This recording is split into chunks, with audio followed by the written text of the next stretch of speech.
वो सिर्फ तुम्हारा दोस्त है, इसका क्या मतलब है? अरे यार, अब ट्रस्ट की बात कहां से आ गई?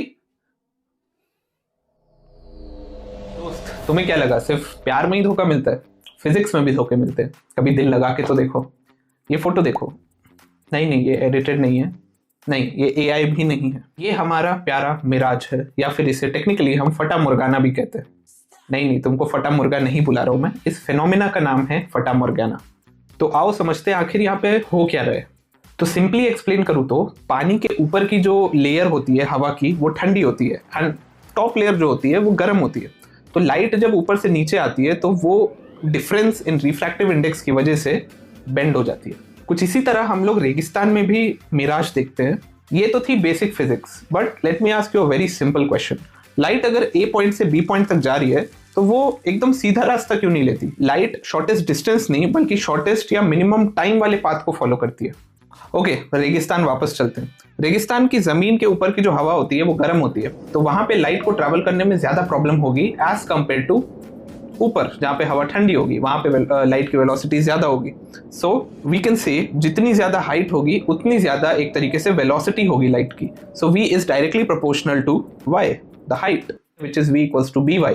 एंड अगर इसको a से b तक जाना है, लेट्स से उसको टाइम लग रहा है delta t, that would be equal to integration t1 to t2 dt। Using the relation speed equals to distance upon time, distance formula का यूज करके ये वाला सब्स्टिट्यूशन कर देंगे। नाउ ये जो फंक्शन हमारा इंटीग्रेशन के अंदर बना है, यही मिनिमम होना चाहिए for the light to take the most optimum path.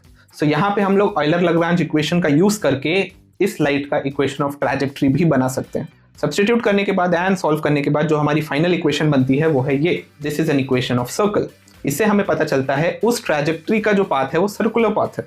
इसको अगर प्लॉट करें तो कुछ ऐसी दिखाई देती है हमारी इक्वेशन, जस्ट लाइक हम लोग रेगिस्तान में ऑब्जर्व करते हैं। सिर्फ रेगिस्तान में ही नहीं, light also behave similarly near the black holes in a region called accretion disc. लेकिन हमारे फटा मुर्गाने का क्या? समंदर में आखिर क्या हो रहा है? तो मैं एक हिंट देता हूँ। जैसे रेगिस्तान में बॉटम लेयर गर्म होती थी, समंदर के केस में बॉटम लेयर ठंडी होती है एंड ऊपर की हवा गर्म होती है।